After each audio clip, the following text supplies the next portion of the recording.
Assalamualaikum warahmatullahi wabarakatuh. Jumpa lagi bersama Melody Custom 09.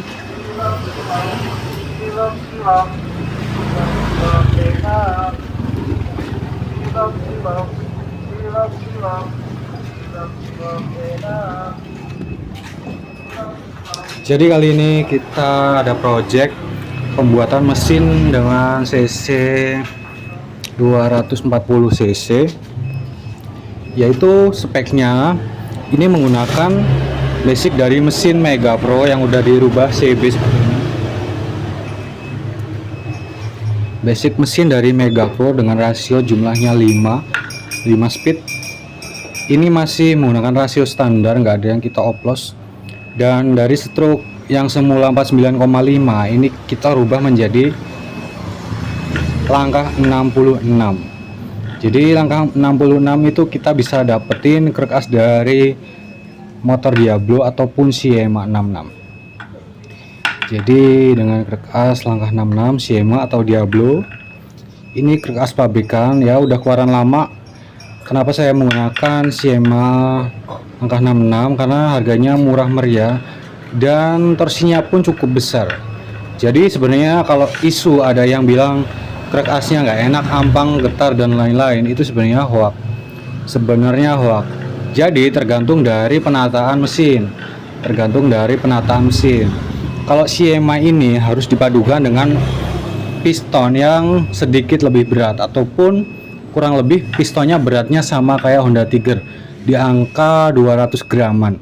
Jadi kalau kita menggunakan piston di bawah 200 gram, contohnya CBR, itu nanti biasanya akan menimbulkan getaran karena dia nggak balance atau balance dinamiknya kurang sesuai. Jadi pistonnya terlalu ringan.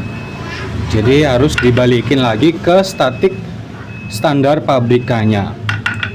Jadi kalau standar pabrikannya Diablo ini kan pistonnya ukuran 65,5 dengan berat sekitar 200 graman. Jadi kita harus sesuaikan lagi ukuran pistonnya menggunakan 200 graman. Dan selain harganya murah, hanya 600 ribuan, Terkasih ini udah dapat dua bearing. Jadi bearingnya pun saya pasang udah beberapa tahun, nggak pernah ada masalah, masih oke-oke aja, bearingnya bagus. Cuma ini stangnya udah kita ganti menggunakan GL series kode 446. Jadi panjangnya 103,5. Biar di blok MP itu bisa packingnya hanya menggunakan 2 mili. Jadi biar paket hemat, kita bisa menggunakan blok Mega Pro. Kalau kita menggunakan stang bawaannya itu kan 110, harus menggunakan blok panjang lebih dari 76. Kalau blok menggunakan Tiger pun itu pistonnya masih sundul. Jadi piston 66, langkah 66 kalau menggunakan blok Mega Tiger pun itu dia masih sundul. Hanya kita ganti stangnya jadi 103,5. Yang semula 110 jadi 103,5. Dan selain harganya murah, krek as ini senternya sangat bagus, hanya 0,01. Jadi benar-benar senter dari pabrikannya udah bagus. Terus lanjut di bagian crankcase. Crankcase ini udah kita bubut menjadi 74 mili. Yang semula kan 70, karena ini menggunakan piston 68.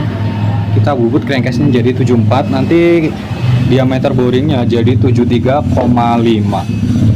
Selain itu kita udah bikin juga oil jet di sini. Oil jet, pelumasan tambahan pada piston. Jadi selain untuk membuat piston lebih awet, terus gerak piston naik turun bisa lebih ringan, dan piston juga bisa lebih dingin, suhunya stabil karena dicipratin oli dari bawah terus menerus. Jadi kalau standarnya itu kan pelumasan hanya mengandalkan dari sini teman-teman, hanya dari stang piston, yang oli masuk dari sini terus keluar dari stang piston, dan itu pun jumlahnya nggak terlalu banyak karena saat TMB olinya akan sangat jauh menyemprotkan ke dalam silinder. Jadi saat TMB seperti ini Ini kan posisi stang di bawah, otomatis oli nggak bisa nyemprot maksimal di bagian silinder atau piston. Makanya kita bikin oil jet biar pelumasan olinya stabil dan linernya lebih awet. Walaupun kita menggunakan piston besar, ini tetap bisa awet. Jadi seperti itu. Lanjut kita pasang di bagian crankcase-nya. Nah, ini kan crankcase sudah kita pasang. Nah, di bagian kopling ini nggak kita apa-apain ya teman-teman, cuma menggunakan 4 per. Jadi biar buat harian itu nyaman, jadi pernya nggak terlalu keras. Terus di bagian per klep kita menggunakan Verza ataupun New Mega Pro. Jadi dia lebih keras sedikit dibandingkan Tiger. Jadi biar daya cengkam koplingnya ini nggak selip. Sebenarnya banyak pilihan per kopling, yang penting lebih keras daripada standarnya. Jadi nggak perlu menggunakan per 6 untuk menjaga kopling biar nggak selip. Yang penting kampasnya itu usahakan original, jangan pakai racing-racingan lah. Kalau pakai racing dijamin yang kalah itu rumah koplingnya. Biasanya ciri-ciri rumah koplingnya yang kalah ketika kita mengganti oli itu olinya kotor, banyak gram. Biasanya rumahnya yang kalah. Contohnya nih, bukan jelek-jelekin kampas kopling. Contohnya ada di brand-brand yang ala-ala racing lah, pokoknya mereknya yang racing-racing itu. Jadi biasanya rumahnya yang kalah. Makanya kalau rekomendasi pakai KX ataupun punya GL100 itu udah sangat mumpuni, yang ori tapi, dan pernya ganti yang lebih keras, dijamin udah nggak bakalan selip. Jadi percuma kalau tenaga mesin udah besar dari krek as besar tapi di kopling selip, jadi sama aja tenaganya dikorupsi oleh kopling, jadi nggak tersalur sempurna ke roda belakang. Jadi misalnya dari krek as itu keluarnya crankshaft 20 HP, tapi berhubung di bagian kopling selip, itu bisa turun drastis powernya. Jadi misal dari krek as atau crankshaft 20 HP karena koplingnya selip, bisa jadi 15 HP karena selip. Jadi ibaratnya tenaganya dikorupsi oleh kopling. Jadi seperti itu tujuan kopling. Jadi nggak perlu kita menggunakan per yang terlalu keras ataupun menggunakan 6 per, yaitu tergantung kebutuhan sih. Kalau tenaga mesinnya overpower ya per 6 bisa jadi pilihan. Lanjut di bagian ini nih, head ini menggunakan standar, cuma kita porting tipis-tipis teman-teman. Nah di bagian setting ini kalau standar itu sangat kecil, kalau nggak salah ukuran 27 apa ya. Nah ini di bagian setting kita bikin 29, jadi biar flownya lebih bagus. Jadi seolah-olah kita udah melebarkan ukuran klep. Jadi yang tadinya pintu masuk klepnya itu hanya 27, kita perbesar jadi 29. Jadi otomatis 27 ke 29 itu udara dan bahan bakar yang masuk bakal lebih banyak. Jadi seolah-olah kita sudah melebarkan ukuran klep walaupun klepnya standar. Tuh teman-teman bisa lihat, tapak pada setting klepnya ini hanya menapak 1,5 mili, yang tadinya 2 mili kita pangkat setengah mili. Jadi udara yang masuk lebih banyak. Apalagi kita udah imbang ini dengan noken as dengan lift yang cukup tinggi. Liftnya ini sekarang 9,2. Yang standarnya 6,5, ini kita ganti 9,2. Jadi lebih tinggi kisaran 3 milian. Jadi klep mengangkat lebih tinggi 3 mili. Yang standarnya misalnya segini nih teman-teman, segini, ini lebih tinggi 3 mili. Jadi otomatis bahan bakar yang masuk akan lebih banyak. Jadi kunci dari tenaga motor bakar atau motor yang menggunakan bahan bakar itu kita menyempurnakan proses pembakaran. Jadi hanya itu aja teman-teman, menyempurnakan proses pembakaran. Semakin banyak bahan bakar yang dimasukkan, otomatis akan besar juga pembakaran yang dihasilkan.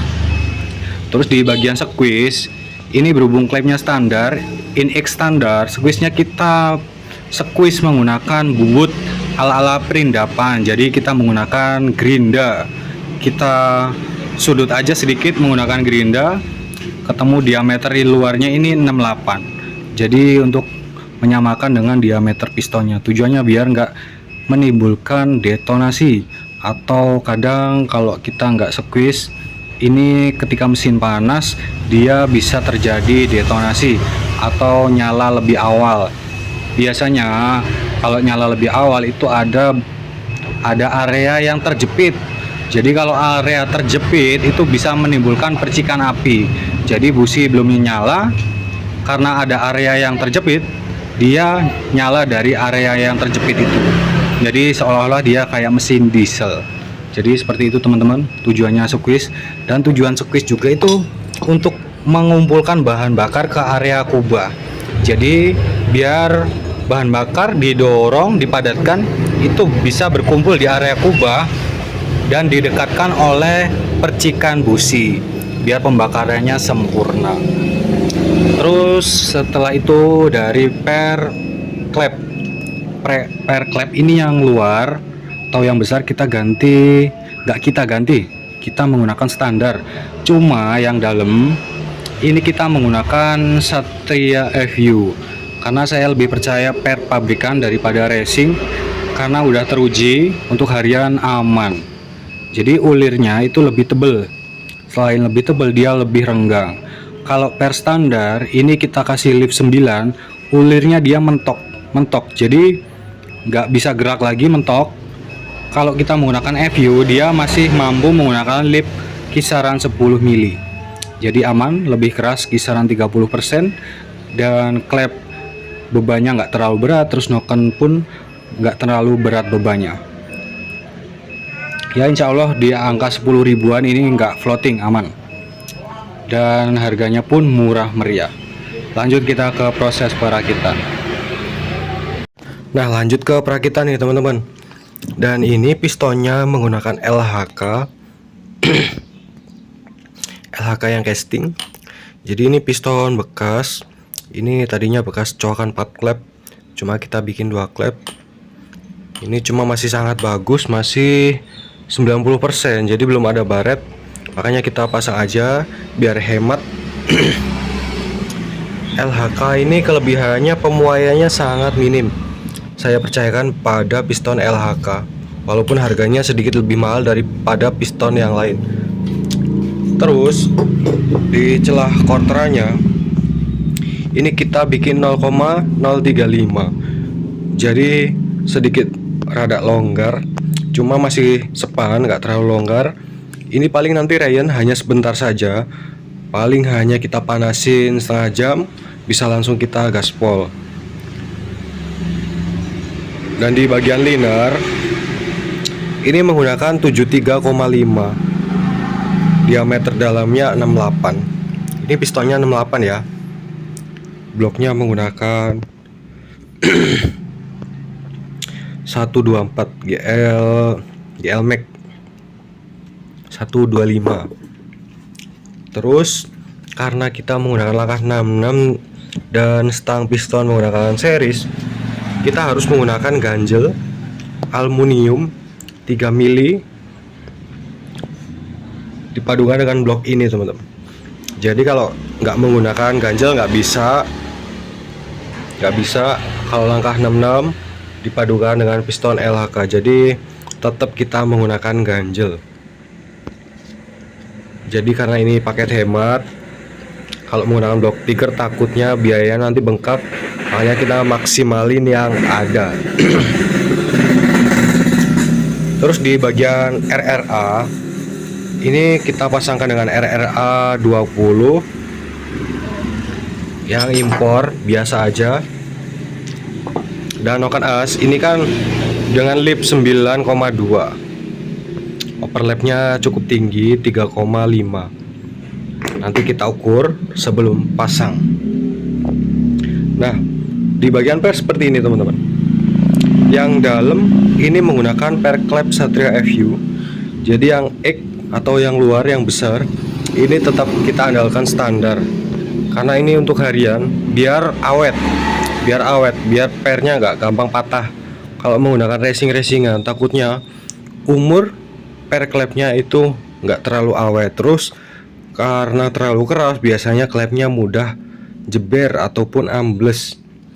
Biasanya pada batang, ujung batangnya ini suka jeber, nyelepor karena terlalu keras. Terus kadang juga noken asnya bisa aus kemakan karena gesekannya terlalu berat. Makanya kita andalkan Satria FU, per Satria FU yang harganya murah meriah dan tahan lama. Untuk harian pun awet. Dan ini udah kita porting. Lanjut kita ke proses rakit ya teman-teman. Ini udah kita bikin oil jet juga. Di sini udah kita bikin oil jet, tuh bisa dilihat. Lanjut kita rakit. Nah, di bagian piston udah kita pasang, teman-teman bisa lihat. Ini mendem pistonnya itu kita bikin 1,5 mili. Karena apa? Karena kita menggunakan packing yang kertas ini 2 lembar. Jadi biasanya kalau kita menggunakan packing kertas 2 lembar, nanti ketika bautnya dikencengin ini bakal sedikit lebih turun. Jadi 1,5 itu paling nanti bisa jadi 1 mili. Untuk jaga-jaga kalau packingnya ambles, jadi harus dibikin lebih mendem. Terus di bagian head kita bisa lihat overlappingnya ini sangat tinggi. Overlappingnya ini 3 milian. Jadi hanya menyisakan berapa ini, kalau ukuran cutter ini kisaran 0,3 paling ya, kisaran 0,3 mili. Jadi kalau per klepnya ngantuk sedikit ya ini wassalam, klep in dan egg bisa ber-COD-an. Jadi kalau teman-teman pengen bikin suaranya yang putus-putus, biasanya dibikin seperti ini. Kompresinya kita bikin tinggi, terus diimbangi dengan overlapping tinggi. Jadi nanti dia putaran bawahnya seperti putus-putus. Cuma harus diimbangi dengan per klep yang lebih keras biar nggak ngantuk. Nanti kalau ngantuk dijamin ini pasti bertabrakan. Oh iya, tadi lupa nggak saya jelasin. Jadi ini kan lipnya 9,2. Ini retainer pada klepnya saya potong 1 mili. Biar retainer nggak nabrak dengan seal klep. Jadi itu aja, kita pasang dan nanti kita dial. Nah, saat pemasangan head ini tadi saya posisikan dia overlap. Jadi sebelum overlap dipastikan setelan klepnya di setel dulu. Setelah itu di overlap terus pasang headnya. Terus di bagian crack as kita posisikan di bagian top dan kita putar seperti ini. TMB, TMA, TMB, TMA, TMB, TMA. Jadi dirasakan apakah piston dia mentok dengan klep. Kalau dirasa pistonnya mentok, teman-teman harus bongkar lagi dan harus sesuaikan lagi coakan pada pistonnya. Kalau dirasa udah aman, gerak bebas, gak ada yang mentok, kita bisa lanjutkan proses perakitannya. Jadi hanya seperti itu penyesuaiannya, cara menentukan coakan biar gak mentok dengan klep. Lanjut kita pasang rantai keteng. Nah, kita lanjut ke proses pendailan. Jadi dial itu apa sih? Dial itu kita menentukan angka buka tutup noken as yang sesuai. Jadi angka buka tutupnya sama, terus kita cari top noken as dengan akurat atau presisi. Terus kita bisa juga baca overlapnya. Dan masih banyak lagi tentang dial. Jadi kadang-kadang anak-anak itu banyak yang diawur. Diawur itu boleh-boleh aja, jadi sama aja. Cuma paling enggak kita bisa tahu angka buka tutup noken asnya. Jadi kita tahu top center noken asnya itu di mana, terus angka buka tutupnya berapa, durasinya berapa. Jadi sah-sah aja kalau kita pasang noken as itu dengan cara diawur. Nek wong Jawa ya biasanya ngawur lah, intinya asal pasang aja. Jadi podo aja. Jadi paling nggak kita bisa tahu angka buka tutup noken as, terus kita nanti bisa sesuaikan angka kompresi terus durasi noken asnya. Jadi komposisinya bisa kita sesuaikan. Kalau kita ngawur, biasanya yang paling sering terjadi kompresinya terlalu rendah, terus kita menggunakan durasi yang terlalu tinggi. Efeknya motornya jadi ngempos loyo. Padahal yang salah itu dari komposisi mesin yang kita buat, bukan salah dari noken asnya. Jadi noken as itu sebenarnya mengikuti konstruksi mesin atau komposisi mesin. Jadi dial ini nggak bikin mesin kita kenceng. Dial nggak bikin mesin kita kencang. Dial ini hanya mengukur dan menyelaraskan pada konstruksi mesin atau komposisi mesin yang kita buat. Jadi kita tahu ukurannya. Jadi dial ini hanya penyempurna ukuran atau penyempurna ukuran noken as. Jadi gitu aja. Langsung kita proses pendialan. Nah, ini udah kita dial. Jadi durasi noken asnya ini 270-an, kisaran 270 derajat. Yang in membuka di 35 dan menutup di 57. Terus kalau kita hitung, ini kan kompresinya udah saya ukur tadi. Kompresinya menggunakan 12. Kompresi 12 banding 1. Terus kalau kita hitung, ini kompresi statisnya yaitu 12 dan dinamisnya ini nanti ketemu 10 atau 9,8an. Jadi nanti cocoknya ini menggunakan pertamax ataupun pertamax turbo, karena ini ronnya sekitar 94. Ron atau bensinnya cocoknya menggunakan 94, yaitu pertamax plus ataupun turbo. Jadi seperti itu. Paling enggak kalau kita dial noken as, kita bisa tahu nanti kompresi statis, dinamis, terus buka tutup noken as, terus durasi, dan masih banyak lagi. Jadi seperti itu aja teman-teman. Teman-teman masih pilih dial ataupun awur, jadi terserah. Itu terserah mekanik masing-masing. Yang penting tujuannya itu sama, kita mencari konfigurasi mesin yang pas, dan kita juga tahu hasilnya. Nanti kita tahu bahan bakar apa yang bakal diisikan di motor ini. Jadi seperti itu. Terima kasih. Langsung kita naik ke rangka. Nah, setelah prosesnya selesai kan, baiknya kita tandai di sini teman-teman. Tandai menggunakan cutter. Jadi nanti suatu saat kita mau ganti rantai keteng, ini kita nggak perlu dial lagi. Jadi biasanya udah pas. Yang meleset-meleset pun itu hanya sedikit, paling 1 atau 2 derajat. Jadi nggak perlu kita dial lagi saat pemasangan. Jadi seperti itu.